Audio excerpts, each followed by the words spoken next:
Sing for Science is made possible in part by support from Science Sandbox, an initiative of the Simons Foundation. Today's episode was recorded remotely from NYU Langone Hospital in New York City and Los Angeles, California. Don't forget to check out our other episodes, and please enjoy the show.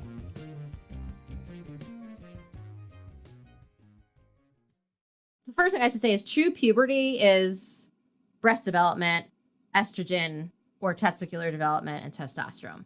Pubic hair, underarm odor, underarm hair, oftentimes we think of that as puberty, right? But actually, it's not true puberty. It's actually adrenarche. The adrenal glands, which sit on top of our kidneys, are in charge of hair and odor. So it's kind of a separate process.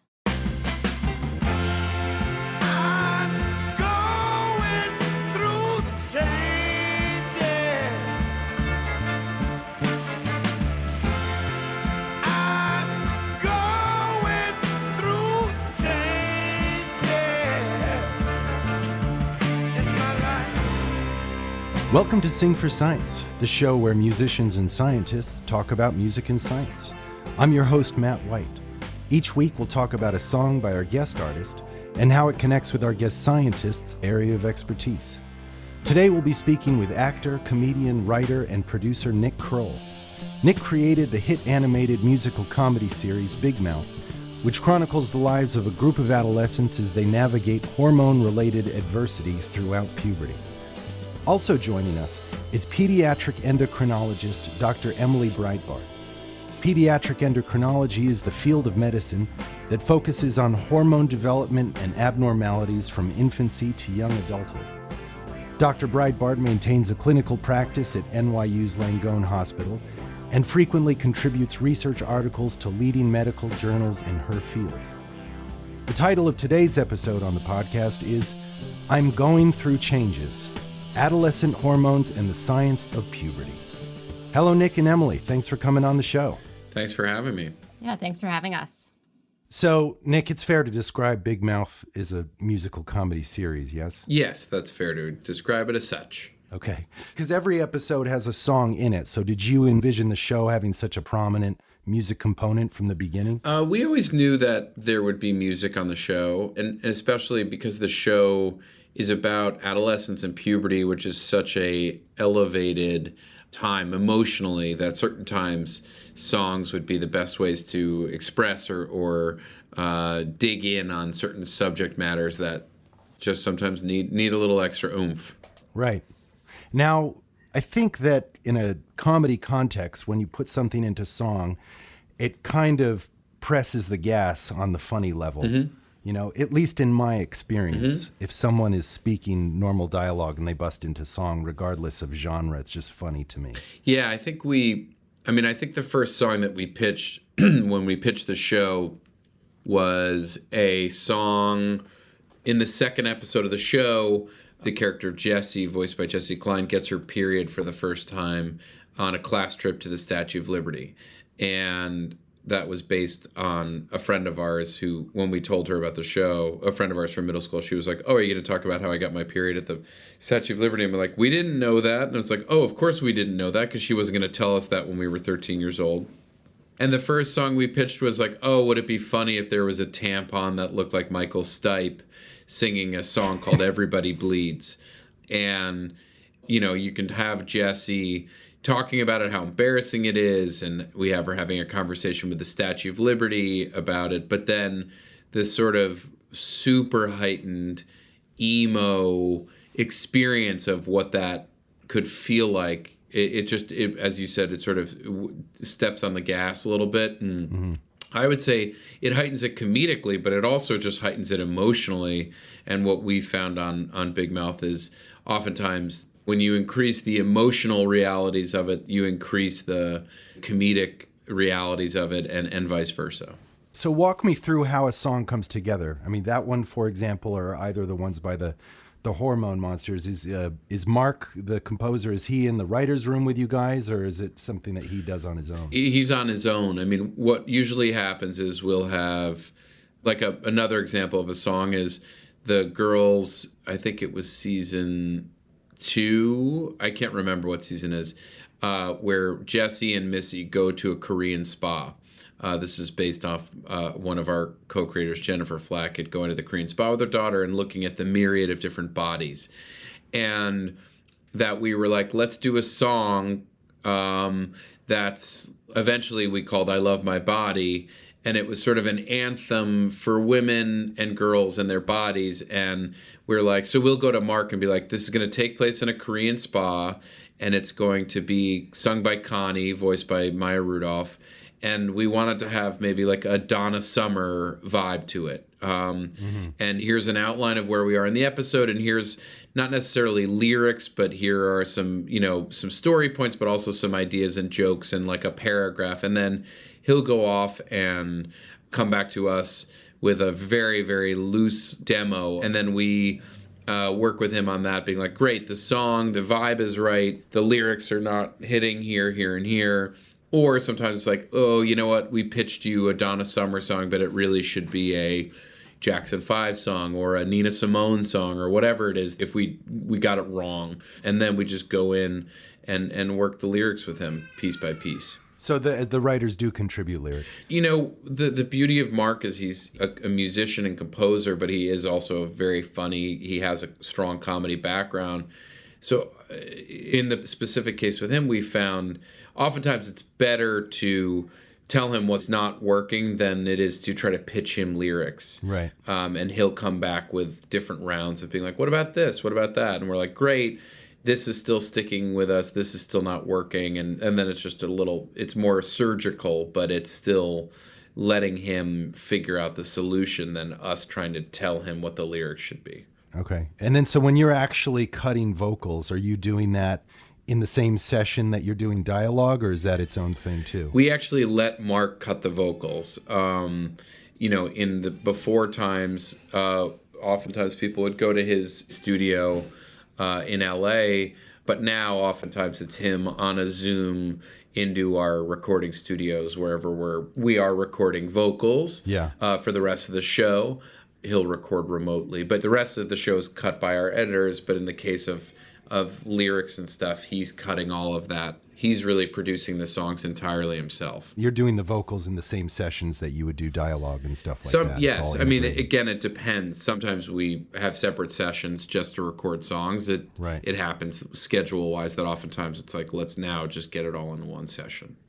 And at this point, I'd like you to tell us a little bit about the two main male hormone monsters, Maury and Rick. I also want to note that because one of the great songs on there, What You Gonna Do, the kind of signature piece for Rick, it's the stamina for you to like speak in that voice must be really insane. Like to sing a whole song, because he's kind of a gurgling mess. Yes, well, thank you for recognizing that. Only a musician would understand the idea of the vocal stamina of it. My records can be somewhat monstrous, pun intended, I guess, of doing Nick and Rick and Lola and Coach Steve and then the other, smaller characters that I do.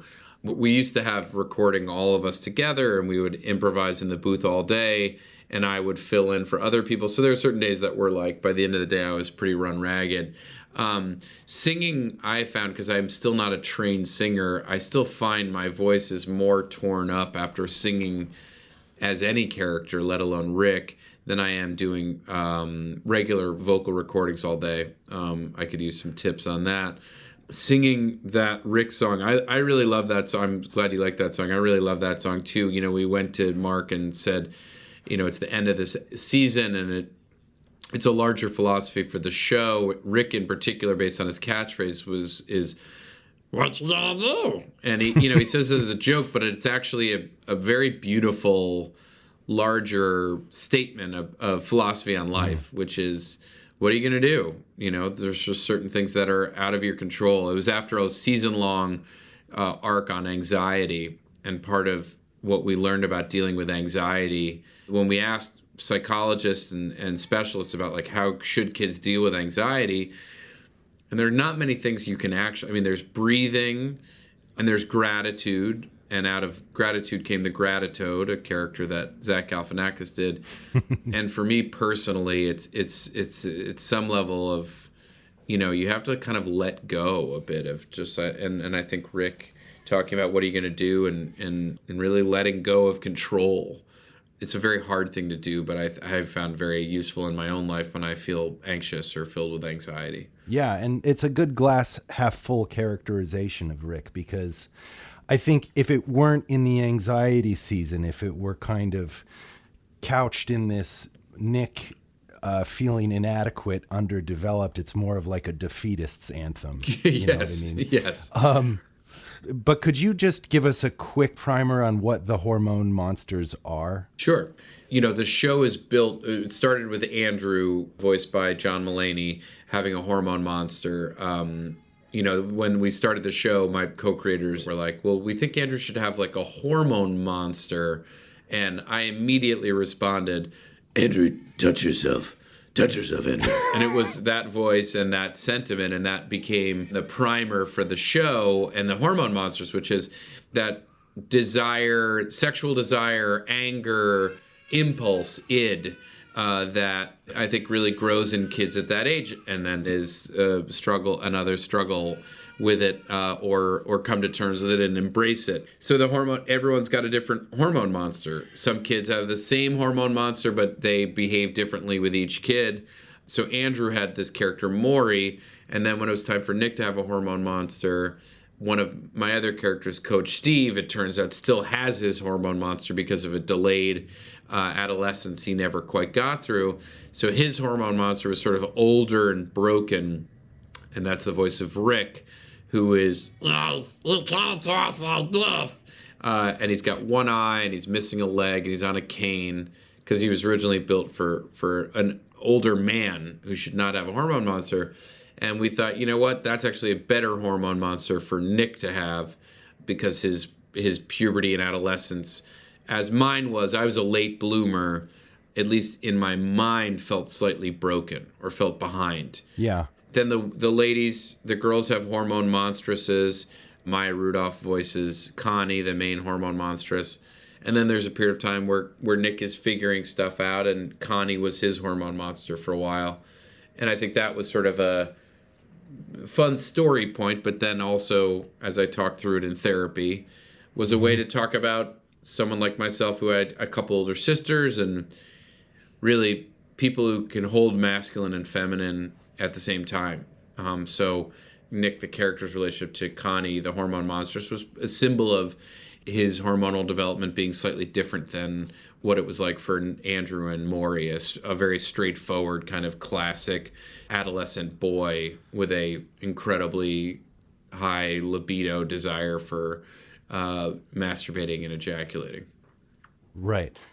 I guess I knew about the late bloomer thing from a couple sources. One, I saw you tell Jimmy Kimmel that you didn't get pubic hair until high school. Yeah. And also, about 20 years ago when I used to go to Rafifi and see you and Jesse Klein do stand-up. Mm-hmm. And so I think there was that was kind of a central topic, just about just being very comfortable volunteering the details of sexual misadventures, body malfunctions, dysfunction. Mm-hmm.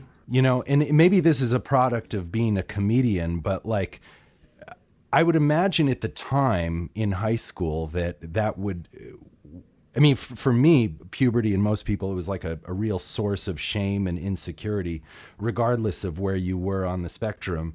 And I'm assuming that because you're a comedian, you're able to make light of that. But in hindsight, did you always have that sort of perspective on it? No, yes and no. I think the first thing I ever did back 20 years ago, around then at Rafifi, the first thing I ever did was a book about bar mitzvahs and bar mitzvah pictures from the 70s, the night bar mitzvah disco. Yeah.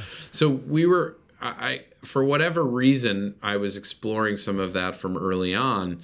I think that part of that is, I think we're interested in those moments that are seminal to us, and clearly something about my puberty, my being a late bloomer, had a very strong effect on me and informed who I was. And I think, as you mentioned, fills a lot of people with shame, but I think is such a such a foundational time in life about who we become, what our insecurities are, what our sexual desires are, who our friends are, how our relationship to our parents evolves. So I think it's just always felt like such a rich area for excavation. And then separately for me, being a late bloomer, I think really informed who I was. Like, I think I was small, and I think it made me have to exercise other muscles, like my sense of humor or my powers of observation, to make myself seem more impressive. But the other side was I was very aware of my late bloomerness from my just being, again, observing other people and the books that my mom was giving me to read, like Am I Normal? Or that there's a documentary, and then like those elements I think made me feel inadequate, and where that led to some useful things of working on my humor, working on everything else, also left me with some emotional scars that are things that I truly will talk through in therapy, and then go into my writer's room and work on, and then work on things in my writer's room and then bring it to therapy. And so much of it is from that era. Well, you guys do all of it so well. Thank you. And there's a 6th season coming out? Season 6 comes out this fall, yeah. Okay, we'll look forward to that. So, Emily, I think a good way to start is to ask, hypothetically speaking, say a 14-year-old Nick Kroll walked into your office concerned that he might be underdeveloped. What are you trained to do to offer an assessment? Sure. Yeah, so typically we consider puberty delayed in a girl if there's no breast development by age 13, and in a boy if there's no, we call gonadarchy, or any evidence of testicular enlargement by the age of 14. So, we would talk about development and any signs of anything going on, any hair, any underarm odor, any signs of testicular enlargement, although most boys don't tend to notice that at the beginning, and most parents definitely don't. So we talk about the history, we talk about the family history. So, what age did your mom have her first period, which is what we call menarche. For males, it's oftentimes for the father to really remember when they went through puberty, unless they were sort of off the average. So if they went through average puberty, typically they won't remember. If they were early or late, they tend to remember. And it's funny you said the thing about bar mitzvahs. In New York, obviously, we have quite a large proportion of patients who are Jewish. And so if I know they are, oftentimes I'll ask the father, well, has your voice changed at your bar mitzvah? Like, they'll remember that, or their mother will remember that. And of course, doing a physical exam is super important. We have something called a Prader orchidometer, which I have here. It's basically a string of beads, and it looks like a necklace. You wouldn't know looking at it, but these are all ellipsoids, and basically these are different sized testicles. So we'll actually do a testicular exam, and basically anything, these are by volume, so 1 ml, 2 mLs, or 3 ml is considered prepubertal. And anything 4 mLs or greater is considered pubertal. So we'll actually look to see if there's any sort of testicular enlargement, because that's usually the first sign of real puberty. And if there isn't, most of the time, if they're 14, we'll reassure you. You'll say, you're likely just a late bloomer. We're probably just going to watch you for a little longer, come back in 4 to 6 months, and we'll re-examine you. Typically, if they're age 15 or 16 and nothing's happening, then we start to do some workup. We'll get some labs, look at the pituitary hormones to make sure they seem to be functioning properly. Sometimes we'll actually give a jump start of testosterone. So we'll actually give a series of 3 or 4 intramuscular injections of testosterone to see if we can kind of like jumpstart puberty, almost like the body is like, oh, wait, hey, I'm supposed to be making this, whoops. And it'll kind of spur the process along. We'll do that in cases of boys that are pretty distressed. So if they're having a lot of psychosocial issues around their delayed puberty, we'll try that. Or if, they're heading into 16 or older, we will try that to see if their body sort of responds.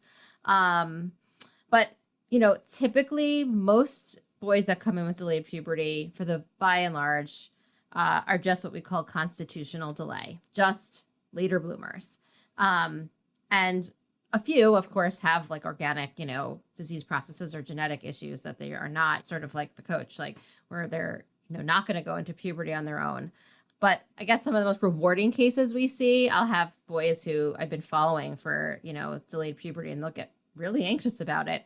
And, I had one boy I followed through the pandemic, before the pandemic, and then sort of like I was examining him every few months, and then the pandemic happened, and, we were locked down for a while. And then all of a sudden his mom, messaged me with a picture of this boy who like all of a sudden started to just grow. Like he just started to spurt up, later than all his friends. And those can be some of the most rewarding cases where honestly just waiting, just patience, just cures all. I mean, and that's literally, you're describing what, 30 years ago, I don't know if I just went to my doctor or if I went to a specialist, but I was at that point where I was like, Mom, I want you to take me somewhere to just get a sense of what's going on. And basically it was exactly that, which was, I was late, but I wasn't like so late that it was where there was testosterone or anything like that. But I was seeking out that help almost exactly how you've described it. Yeah, it can be really distressing, especially for boys who play sports. All of a sudden they're in the locker room, they're seeing what's going on with other boys. They're seeing them become muscular. The boys who are growing taller and becoming more muscular, becoming more dominant in the sport. And it's, it can be really hard. That's what happened. I loved sports and was like a real athlete growing up, and around puberty is when my interest started to wane because I you move in baseball. Matt, I know you grew up near me, there's like whatever senior league, and then there's what was called Babe Ruth, and that when you hit Babe Ruth is when you hit like the regular size fields, and all of a sudden my double to left field was like a pop up to the end of the infield. And I just didn't have the size or the strength anymore compared to everybody else. And as someone whose identity was built around a lot of me at that point wasn't around comedy. It was around being, a really athletic kid. It was jarring for sure to all of a sudden be slower, not only smaller, but just slower and not as strong to be able to do things, compete on the level that I was competing on. Yeah. Besides the fact of being in the locker room and seeing kids with pubes and bigger dicks and all that stuff, where you're just all of a sudden like, all of it became a bummer. That's a great source of trauma. Yeah. So I would imagine all the things that you're describing, Emily, like having to have candid conversations with both the kids and the parents and physical exams. I mean, it just seems like a very dicey proposition.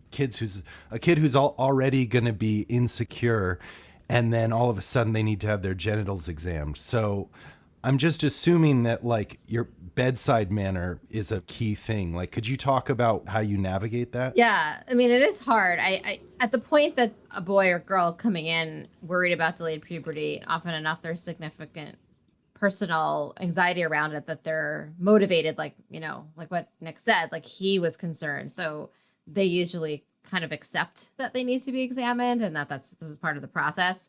But certainly we have many kids on both ends of the spectrum, those that are coming in for concern for early puberty and those that are coming in for concern of delayed puberty where they're really shy. I actually think I have probably more nervousness and jitters around exams in the earlier, when I'm talking about early puberty, because I'm talking about like 6 or 7 year olds, usually girls in that end, that they're just not comfortable and they're sort of still childlike, and that's where I see the most nervousness or even tears about it. And you kind of have to navigate it with the parents and make them feel comfortable and try to give them some options. Like, do you want to change it to a gown? Do you want to not change into a gown? Who do you want to be in the room? Do you want the curtain pulled? It's like trying to really make them feel as comfortable as possible.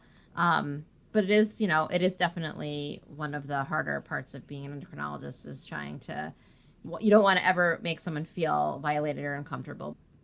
Yeah, I want to shout out my sister, Vanessa Kroll Bennett, and her partner, Cara Natterson.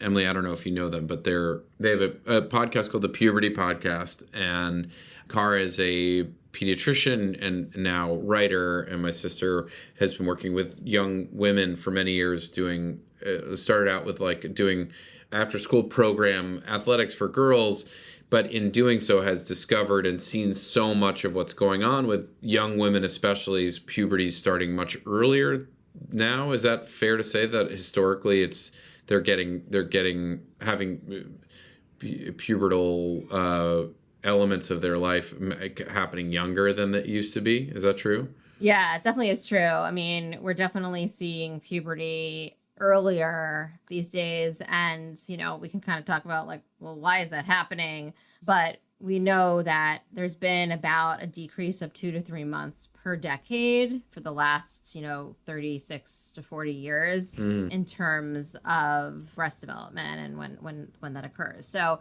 we're definitely seeing that the ages of both breast development and menarche, that first period, are becoming younger. Mostly this is in girls, and I'm sort of talking about it, from the girl standpoint. We're also seeing in boys less sort of drastic, but yes, that is correct. We're seeing it earlier. And so sort of the talks, I think that, we're talking about your sister having these discussions, like all of these discussions that we're having with kids that may have been in maybe 5th grade, when we were growing up, really have to kind of be moved earlier, because you're not going to capture everyone if you're doing it at that point.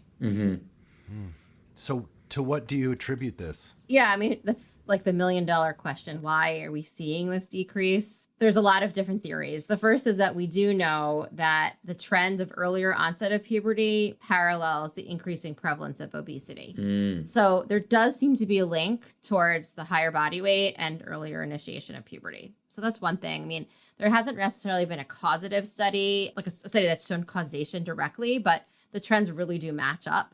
For one thing, even in the pandemic, there was a study in Italy that came out a couple of months ago that basically saw earlier puberty during the pandemic, during the lockdown.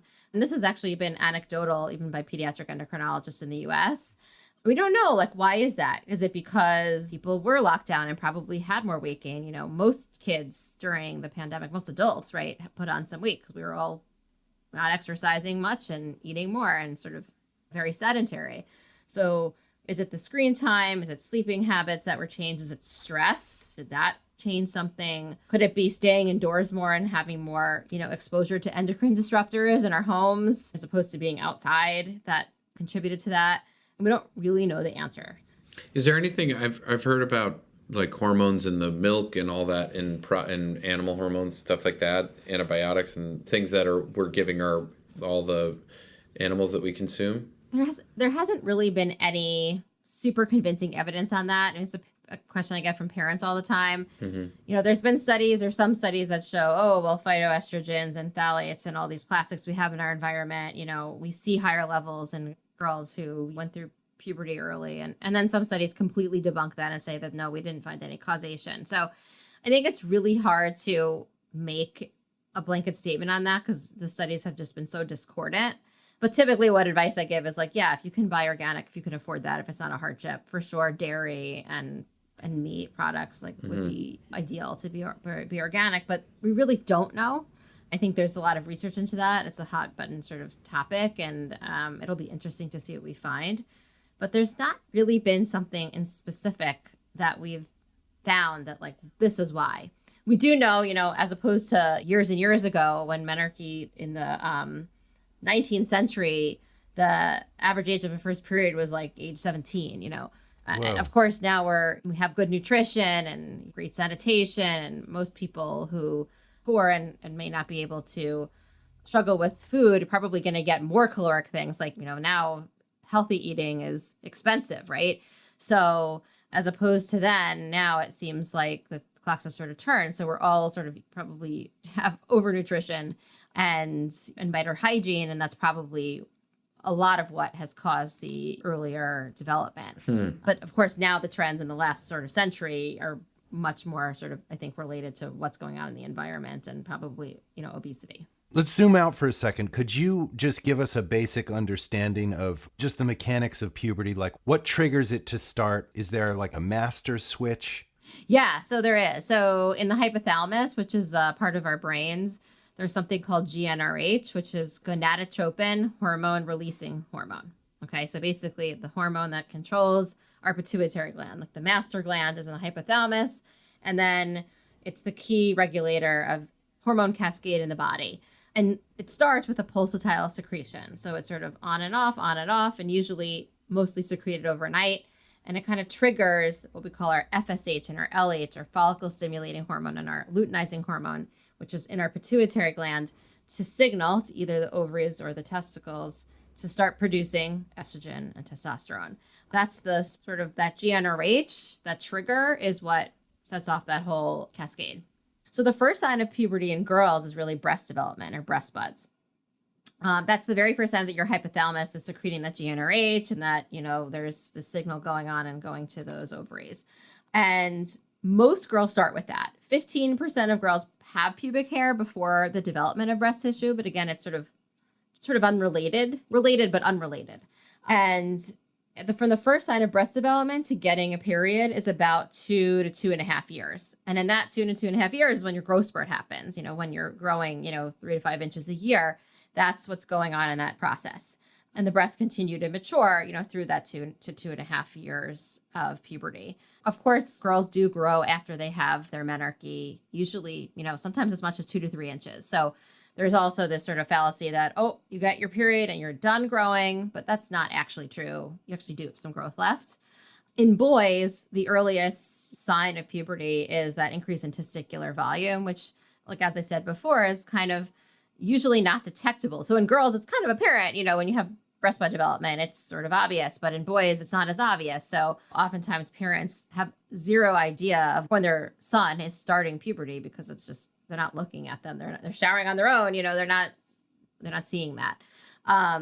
So when you're measuring testicular volume, I mean, are you literally just like laying that necklace device down next to someone's testicles? Yeah. So basically, I'll take this and then I'll match it up. I mean, I'll explain what it is. A lot of boys will like kind of figure it out.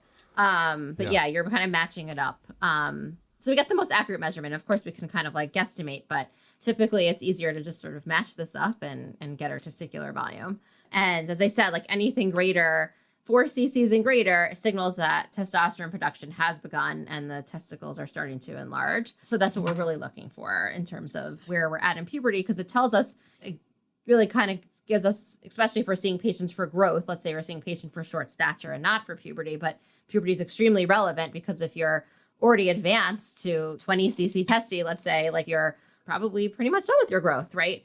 So for boys, the first sign is the testicular enlargement. Then typically you'll see some penile growth and pubic hair. There's a small percentage of boys who will have pubic hair before any of this starts. And then on the later part of puberty is when you actually see the voice change, okay? Because that's actually the vocal cords increasing in length as the larynx actually has its own growth spurt. So towards the end of puberty is typically when you see the voice change. Not everyone goes through everything in the exact order that should happen. So sometimes you'll see boys whose voice will change, earlier on in puberty. And it's the same like 2.5 year growth spurt in boys that really starts after that testicular enlargement begins. And that's when you're seeing boys typically become really hungry and they're eating everything, they're really going through that growth spurt. And typically it's like 1 year to 2 years later on average than girls. And something that just occurred to me, have you ever treated transgender patients? And I'm just wondering, is there a protocol if an adolescent says they want to interrupt puberty? Yeah, so there's lots of protocols. There is actually a really great transgender center where I practice, and I'm not part of that. There's like people who specifically are trained in how to do that, but there are absolutely protocols and how to stop puberty, and actually what we give to stop puberty. And this is oftentimes we'll do this in transgender medicine to sort of, stop cis puberty. So if you're thinking of transitioning, then, you don't want to necessarily have breast development, but we actually do the same thing in precocious puberty. So if you're going through early puberty, we can actually stop puberty by giving GnRH. So funnily enough, we give the very hormone that triggers puberty because if you give it and it's constantly on, it'll actually eventually tire out and shut off. How'd they figure that out? I don't know how they first figured it out. I don't know. That's a good question. But it's many years ago because we've been using it, for a long time, way before I started practicing. And so we give that and we can stop and halt puberty for various reasons. And we use it a lot for precocious puberty so that we can try to get puberty to an average age where so we can salvage growth and we can, make psychologically make it more comfortable, or we want to try to put people alongside their peers if they're starting puberty very early. Okay. And because you're the first endocrinologist that we've had, I would like to task you with just giving our listeners an understanding of how the endocrine system is put together. I mean, you mentioned the adrenal glands. Yeah, so basically the endocrine system is made up of lots of glands. So as endocrinologists, we're experts in the pituitary gland, which produces not only the LH and FSH, which we've been talking about, the triggers for puberty, but produces growth hormone, produces ACTH, which is in charge of cortisol, which is our stress hormone. The thyroid gland, and we treat hyperthyroidism and hypothyroidism. The pancreas is a gland that's obviously implicated in type 1 diabetes and type 2 diabetes. So we're talking about if the pancreas is not functioning properly, that's diabetes. And so that's what another gland that we're dealing with. We deal with the parathyroid gland, which is located sort of right near the thyroid gland, and that's in charge of calcium homeostasis. So calcium disorders, hypocalcemia, hypercalcemia, hyperparathyroidism. So we kind of do all the glands in the body. And yeah, we're like the hormone doctor. So we think about hormone pathways all the time. And we think about, and the adrenal glands, like we talked to sort of about just in terms of pubic hair, but you can have adrenal gland disorders like congenital adrenal hyperplasia, where you overproduce certain hormones, or you could have underproduction and you could have adrenal insufficiency. So like Addison's disease. So yeah, we basically think about all these hormone pathways and where there could be blockages and shunts over to this pathway from that pathway and how we'd fix it. And it's a very cognitive field. We don't really do a lot of procedures, which doesn't get us great reimbursement, but we have to think about everything. And endocrine's not a very black and white field. It's very gray, because everything is sort of interrelated. And so we have to really titrate things properly. And but yeah, that's what we do. We think about all your hormones. Because puberty starts in the brain, do you have a solid understanding of how the nervous system and endocrine system interact? In relation to hormones, yes. I mean, we see a lot of patients actually, unfortunately, who have brain tumors or have had chemo radiation, and kids who don't have normal pituitary gland function as a result of that. And we have to do a lot of hormone replacement to make them go through puberty. I mean, there's a lot of cancer patients who don't go through puberty on their own for various reasons, and we will have to actually put them through puberty by giving them estrogen or testosterone. When you do that, does that change what the puberty looks like and feels like? So typically, we try to emulate what would happen, meaning we like start with very low doses, and then over a period of, again, that 2.5 years, we try to increase the doses every 6 months to really emulate true puberty. It's hard to say whether it feels totally similar because, those kids don't necessarily, they don't have it to compare to. But we try to give them normal breast development. So there's some concern with, like, when you give estrogen from the outside, whether breast development is as good as sort of normal puberty. Like, there's some concern that, especially with oral estrogen, which we've kind of moved away from, that the breasts have a more tubular appearance. But we really try to be very cognizant of how we're titrating their doses up. And we try to really put them on what we believe to be, through sort of measuring hormones and such, like what, ultimately a normal sort of estrogen dose, what's sort of equivalent to what their bodies would otherwise be producing. And then we cycle them on progesterone ultimately to give them periods. So it's a very careful process that we do. But yeah, it's hard to know. Like, does it really feel? I mean, we know that people who go on testosterone and estrogen replacement go on to, have romantic relationships and get married and have children and all that. So in that sense, we know that it sort of works. But does it sort of feel the same in terms of all the hormonal changes that we're thinking of in your show?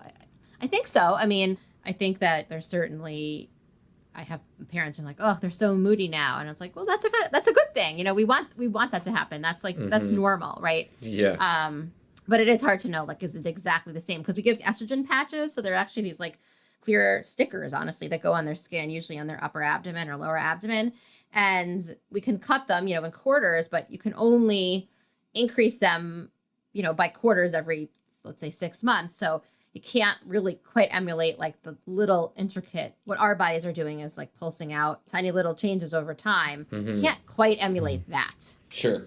Nick, have you had a conversation about your show before with a pediatric endocrinologist? We haven't spoken to that many experts on the medical side, like what Dr. Breidbart does, but like we've had numerous conversations with sex educators, like Shafia Zaloom, who runs the sex education program at a school in the Bay Area, and her students, Peggy Orenstein, another author who's worked extensively in the space of adolescent male and female sexual development in adolescence, and then read a bunch of studies, and really a little more on the social side than we have on the scientific, physical side. With Human Resources, the Bigmouth spinoff, we spent more time talking. We have talked to doctors, but less in the endocrinology space and more on things like depression and other elements of development or the human experience. And it's actually interesting because in boys, when they go through puberty, typically they have more positive sort of self-image and mood, and they become more confident. And by contrast, girls, when they go through puberty, tend to become less satisfied with their appearance. And they have this tendency to have, we know that depression is higher in, I think, 2 to 1 in females compared to males. Yeah. So it actually, in girls, seems to have this negative, not obviously not in everyone, but can have this negative psychological impact, as opposed to in boys, it's usually a very positive thing. How much of that do you think is cultural versus physical or otherwise? I think some of it's our brain wiring. I mean, I do think, not a psychiatrist, but I think there are reasons why depression is higher in females. But I do think that certainly now, with puberty being earlier, we do know in precocious puberty, like in girls who go through puberty early, they can be at risk for more antisocial behaviors, more at risk of depression, more at risk of having disruptive behaviors. We do know that there is definitely an impact. Can be. Of course, this is not everyone, but there can be this impact of going through puberty earlier and potentially having older friends and having more risk-taking behavior because you're sort of matching up with an older crowd. So I do think some of it is that girls now, with the age of puberty being younger, are probably not, even though their bodies may be changing, I think there is still some psychological catch-up. Like, even if you're having breast development now at 8.5, right? Like, the average age of breast development, I think, in African-American girls is now is like 8 years and 8 months. And that's so young. So you may not be able to grapple with those kind of changes at that age. You could only be in like 3rd grade at that time. And so I think some of it is just sort of this mismatch of like what our bodies are doing and what our brains are really capable of understanding and sort of coping with in a way. It's troublesome. I don't like to stop puberty in girls if I don't have to, because I don't think that's always such great messaging either. You have to be careful. Like, you don't want to say, oh, well, stopping puberty is the answer, and we want to don't want your body to do what it's naturally going to do. But I also hear the other side is it is sometimes hard to go through these changes, and if other girls aren't, and you feel so singled out, as sort of just like what you went through. I mean, the delayed side, you can feel very singled out there too. But those sort of ends of the spectrum can be equally distressing for different reasons. Yeah, I mean, I think it's partly what's complicated is if you're a late developing boy, you might feel inadequate. But if you're an early developing girl, there are outside forces that can be affecting you, of people putting sexual energy on you in a way that, I mean, it's got to be hard enough to be 11, 12, 13 and have that, but to be 8 and have breasts and see breasts around our culture in that way, it just must be incredibly hard to wrap your brain around, your head around. Yeah, it can be embarrassing. I mean, you can be like, no one else has this in my class, and I don't want to be the only one wearing a bra, and it can be very embarrassing. So I don't know, thinking about my own kids, right? Like, just only hope they're average. Like, this is like one thing you really want them to just be average on. Yeah. And we'll see, is this sort of trend in earlier development going to continue? Is it going to sort of stop at some point? Or, because right now we do a workup for early puberty in girls, because we see early puberty much more often in girls than in boys. So, it's why we're kind of gearing the discussion towards females, but we'll do a workup if they go through puberty before age 8. But that's actually kind of, there's conflicting thoughts about that. Is age 8 really that early anymore? Like, maybe we shouldn't be doing a whole workup unless they're earlier than 6 or 7, because age 8 is really kind of in the realm of normal for certain ethnicities now. So that's actually like a big debate in the field of endocrine, is like, well, because the workup often includes a lot of lab testing and MRI, like lots of stuff that's going to be kind of traumatic sometimes for kids to go through. So should we really be doing this? What should our cutoff age be? Because it's probably really different now than it was 50 years ago when some of these guidelines were made. Is there a reason it's happening quicker for girls than it is for boys? Yeah. Is there any sense of what that is? I think in girls, some of it's more apparent. Like, again, breast development is a lot more apparent than testicular enlargement. Getting a period is a sort of like seminal event where it's, there's what we call spermarchy in boys, which is like, nocturnal emissions, but that's not something that's, no one needs to know about that. So it's like, it's just more apparent in girls. So I kind of just feel like to some degree, it's more publicized in girls because it's just more apparent. But yeah, it is questionable. Why are we seeing this more in girls than boys? We know that there's probably like a magic sort of weight that sort of can trigger this GnRH from functioning. And maybe there's, that's just lower in females than in males. It's really hard to say, but it's sort of, again, like one of these $1 million questions of like, why are we seeing this more in females? Is it just because it's more apparent, or is there truly some hormonal difference? Is there some sort of stimulus and trigger that's sort of at a lower set point in females than in males? Can I ask my final question? Yeah, please. Selfishly, Matt, is there anything that you would like to see us cover or try to do that we haven't done, or that we could use work on doing? As someone who works in the field. Yeah. I mean, I think the delayed puberty issue obviously was, well done in the show. Obviously, we kind of talked about already. Well, couldn't really do early puberty now because kind of the characters are sort of beyond that at this point.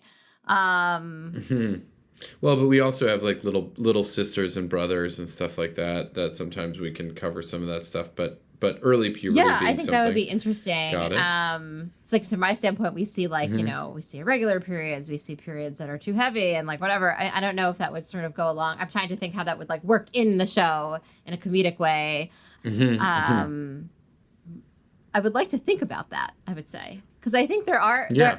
Sorry. I don't mean to think, put you on the spot, but it's just I think helpful. there are sort of lots of different things. I mean, I don't know if I have to say I've watched sort of when I learned I was doing this, I started watching, the seasons, and I'm really enjoying it. Actually really enjoyed the episode where Jessie got her period in her white shorts in the Empire State Building. I think that spoke to a lot of women. But in the later episodes, I'm just curious if you do. I know you explore, with Andrew, you explore, sexuality. In one of the beginning episodes, he questions if he's gay, and I think that was a really great episode. I think that probably resonated with a lot of males. But is there any sort of transgender, any sort of questioning that comes later in the seasons? Yeah, we do.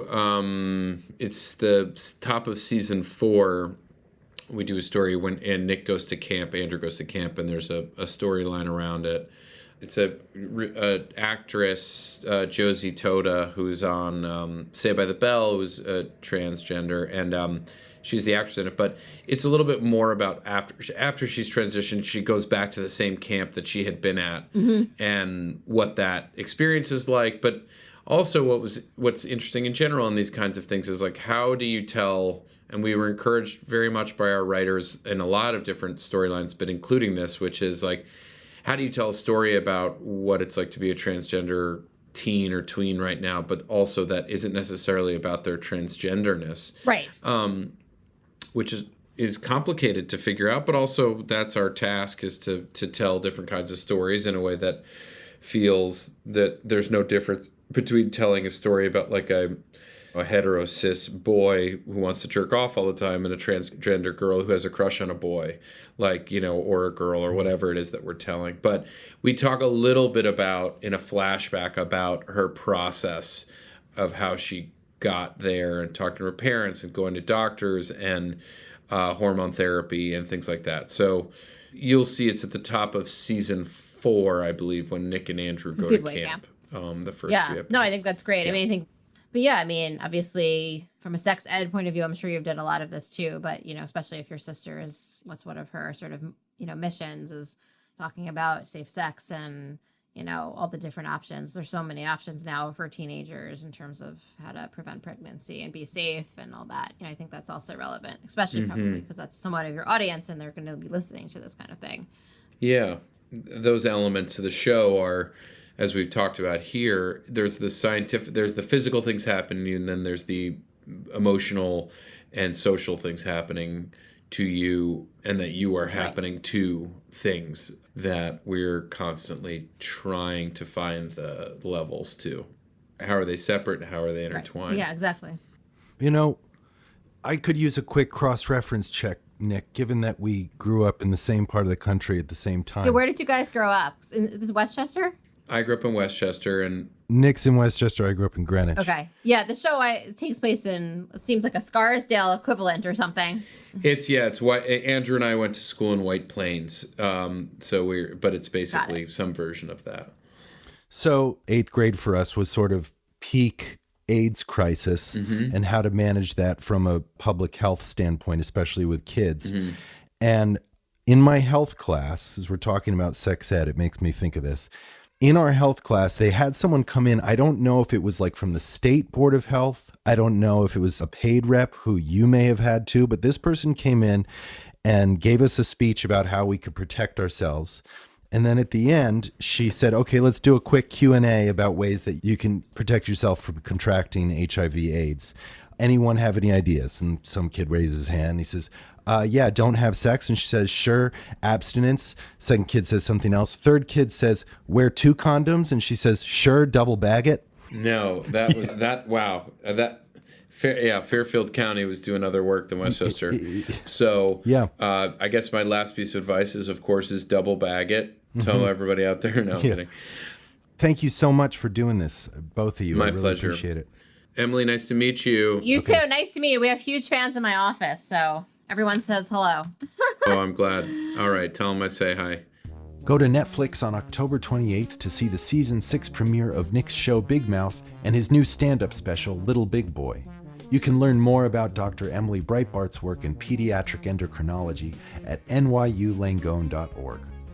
Sing for Science is co-produced by Talkhouse and made possible in part by a grant from Science Sandbox, an initiative of the Simons Foundation.